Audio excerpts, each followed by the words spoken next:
Okay, so with all the talk about Fetty Wap, I wanted to share my story and why I love Fetty Wap so much. And I did not know that anybody else like felt this way. Back in 2015, I was 18 years old, living in New York City, and I was stripping to make a living. I swear, like every song would be so full of misogyny, and it would just be like grating, and it would be exhausting to listen to. But Fetty was the one, and this was like the peak of Fetty Wap, you know what I mean?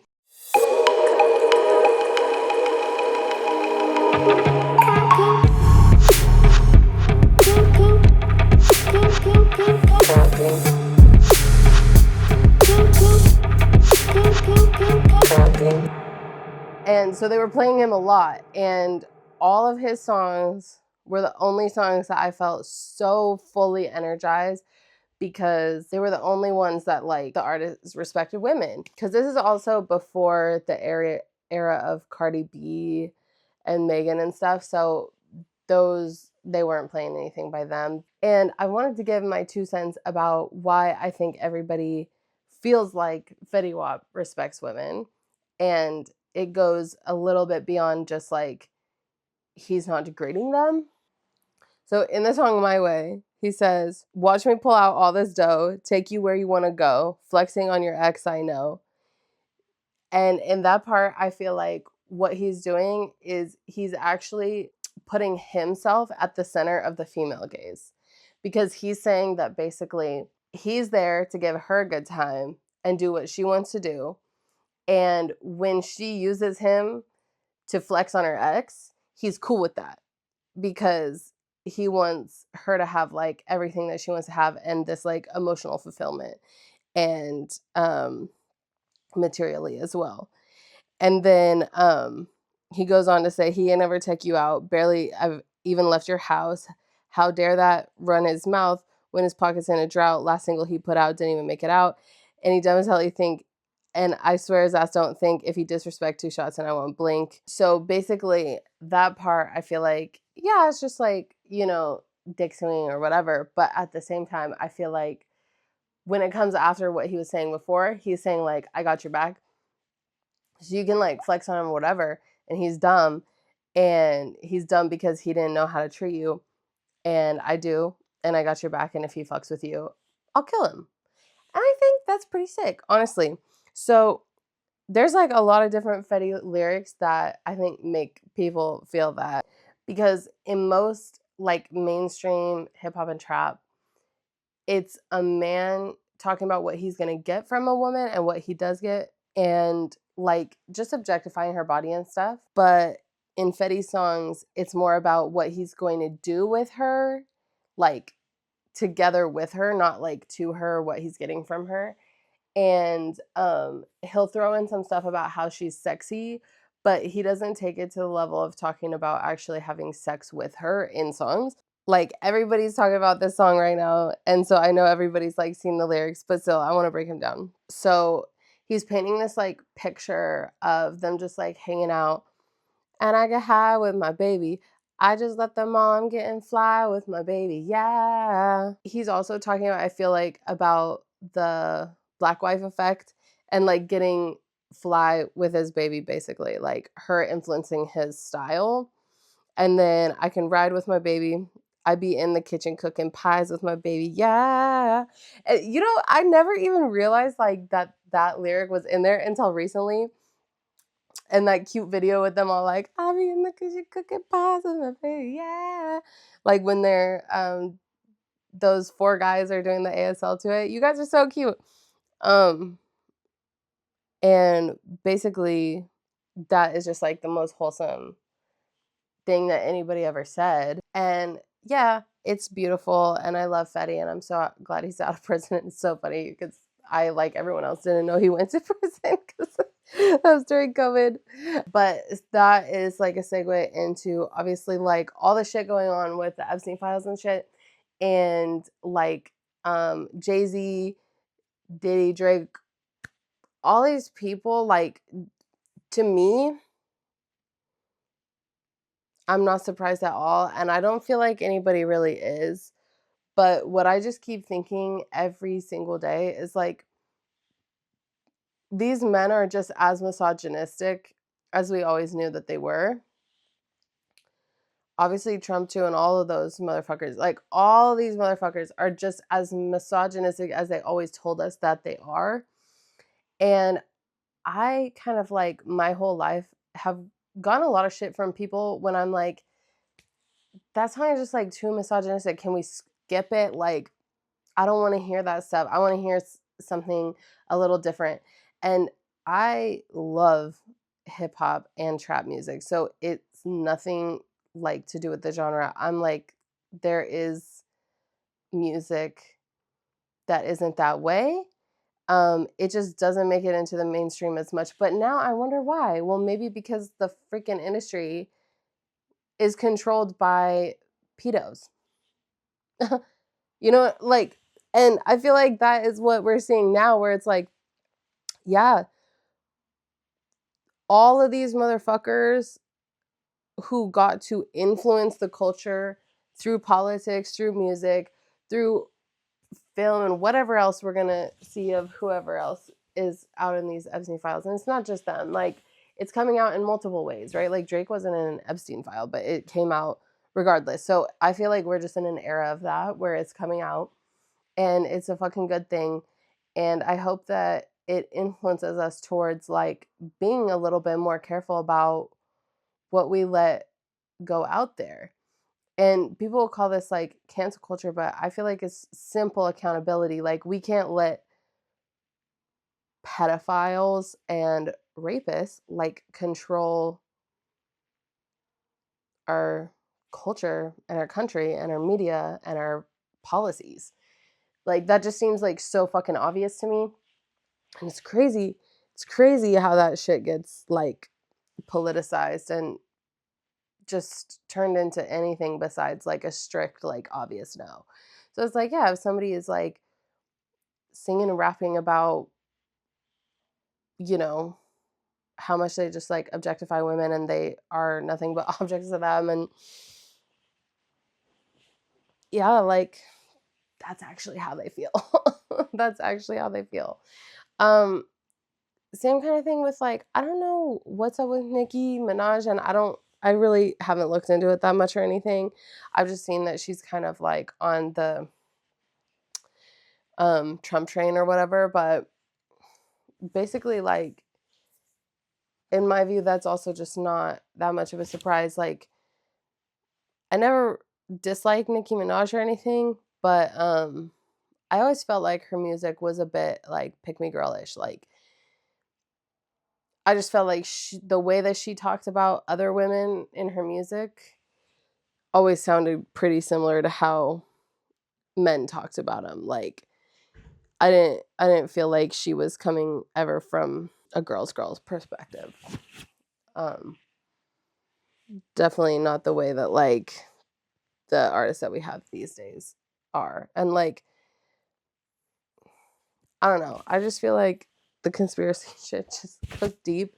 It's not even conspiracy, but I just feel like it goes deep that, you know, we just have like really evil people were making the decisions for a long time. Like, back in the 90s, hip hop had amazing female artists that were singing and rapping about like really feminist and progressive subjects, like Queen Latifah and Missy Elliott and Salt and Peppa. And they just like, where'd they go? And then there was just nobody for so long. And but yeah, I don't know what else is going to come out, but I hope that this all is going to result in a culture shift and seeing like the astrology of the times and just like the repeat kind of patterns of how things work throughout history. I do feel like that's what's happening. So that gives me hope. And also seeing all the love that Fetty Wap is getting, it makes me so happy. I love you too, Fetty Wap. Next subject. All right. Also, some of you know that I'm doing a project where I'm reading a book from every country in the world. So I wanted to give some updates about that. So I finished the book, My Pen is the Wing of a Bird. And I just want to say that book is amazing. And to the people that created that, Untold, you guys are amazing, and that project is a really amazing project. So what it is they basically gathered a lot of short stories from women all over Afghanistan and put it together in this anthology. My Pen is the Wing of a Bird. And the project was still going last year when the Taliban took over Afghanistan again. So some of the women actually took like great risk to their lives and personal safety to get those stories out. And it really had me think about, like, in general, what risk do people take to tell their stories? And I have never read something where they took greater risk than that. So I think that in itself puts the value of the book in just a category of its own. And also the writers weren't able to really tell put in the book a lot about the writers because they had to protect their safety in that way. So hopefully eventually they said they'll be able to one day come out with a version of the book that has that, and hopefully all of those writers will get to have more publishing opportunities and we'll be able to read more from them. But yeah, it was heavy. It was a heavy read, and it made me feel really connected to the women and to women in general, like in the world. It was also light and at times, and it was beautiful and intense, and it really made me feel how when there's war and political unrest and like all this crazy shit going on and violence, at the end of the day it all falls on women. So, or it doesn't all fall on women. I'm not saying that, but what I'm saying is that the brunt of it, the worst of it, always falls on women. And I just love them so much, and I really hope that they all are able to just have safety and peace. Also, through reading The Case of Exploding Mangoes, which is my pick for Pakistan, and My Pen is the Wing of the Bird, my pick for Afghanistan, it had me looking into a little bit like the history of Afghanistan and what has happened. And I feel like not a lot of Americans know or whatever, but basically in the 80s, the USSR invaded Afghanistan. The US used Pakistan and sort of worked with Pakistan to create the Mujahideen, which was the Islamic army, to go and fight the USSR, win Afghanistan back for American interests. And the Mujahideen became the Taliban. So that's just a not so fun fact I'm going to leave you with. I want to talk about how I'm picking my books and why. So I am only reading books that are published in that country and then translated to English. And it is very much limiting my options. And the reason why is because, for one, I didn't want to read books where the author had the burden of representing their country to people from another country. Because actually, I feel like I've already read a lot of books like that. And I want to keep reading books like that too. But for the sake of this project, that's not what I wanted. For two, I'm very used to American style storytelling and what the American publishing industry deems as a good book and what makes a story worth telling. And I wanted to actually find, what do people in their own countries, like, what do people of the world, of different countries, think is a story worth telling? What makes a story a good story? What are storytelling styles? What is the correct way to tell a story according to a language or a culture? And that, I think, is as much the journey of like discovery as the stories themselves. Number three, the journey of actually discovering the books is as much kind of part of the journey as reading them, and trying to research and understand the societal context around a book getting made and around it being translated, which that goes both ways. I don't think America values translating books enough because only like 3% of our books are translated from other countries, whereas a lot of books are translated from ours into other countries. But I'm beginning to understand why that is more too. A lot of countries, like when I was trying to find a book for Afghanistan, there was really, really limited options that were published there and translated to English. And my understanding is that Afghanistan has a really long literary history and a really rich literary practice, but it's hard to maintain a publishing industry if your country isn't stable, for one.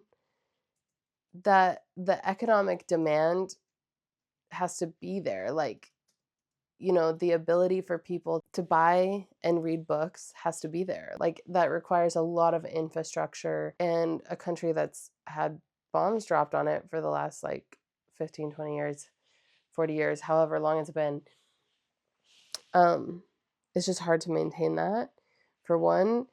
And then two, how much is the English speaking world valuing those voices and wanting to translate them?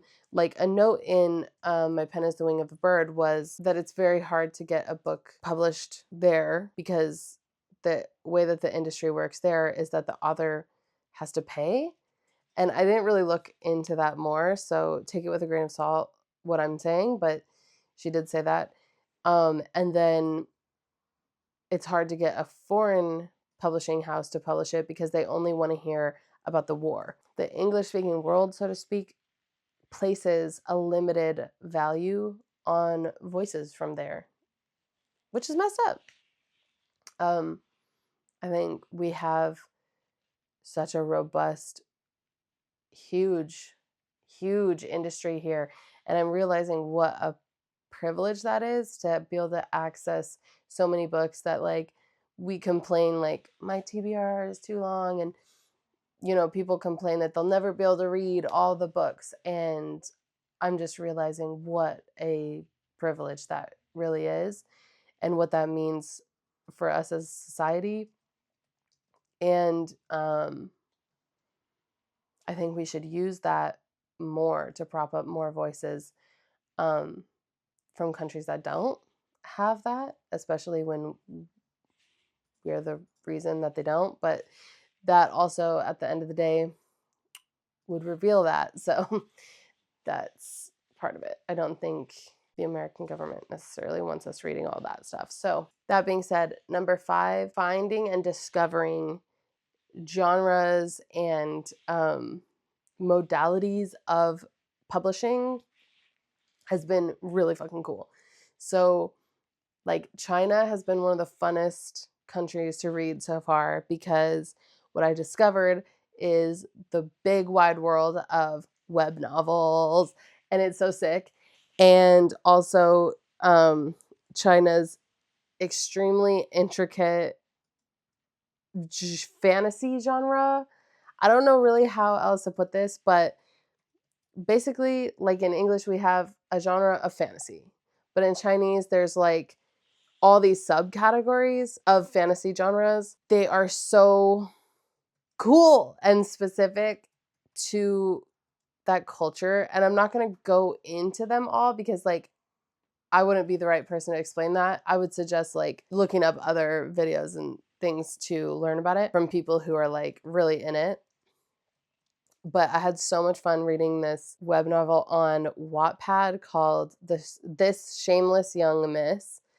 It was insane. It's basically about this poison master old lady who dies, and then her soul transmigrates into another girl who just died of poisoning. And so she basically gets like the second chance of life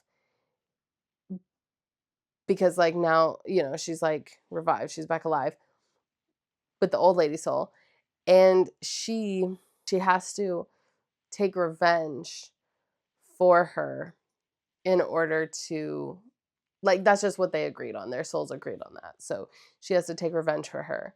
So it's like a revenge plot, and it's just freaking wild. It's wild. A lot of violence, a lot of smut, super fun book. So I'm super excited to keep reading more, like transmigration, cultivation, all of those different genres. I want to read some danme for sure, which just means like gay book, I think.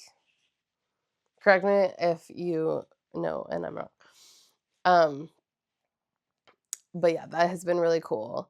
And in French, I found out that basically the whole genre of autofiction is just like pretty big in the French speaking world. So I read an autofiction book from France, and that was really cool. And basically, my understanding is that just means it's kind of like a mix between memoir and fiction, and it's usually by women. So I just find it really inspiring to like find these different genres and find these different ways that people read. On the web novels, it's so fun because everybody's like commenting and sharing stuff, and I didn't know about all that. So I think, the point is to expand my world. So it's not just the stories that are expanding it, but it's also the context around those stories too. All right, that is pretty much all my thoughts for the week. And go join my book club on Fable called Atlas Reading the World.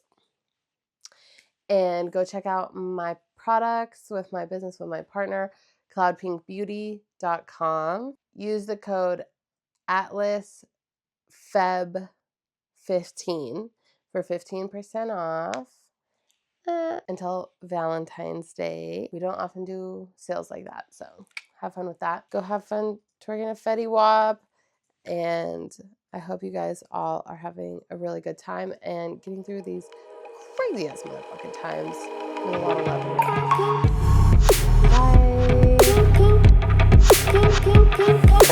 Bye.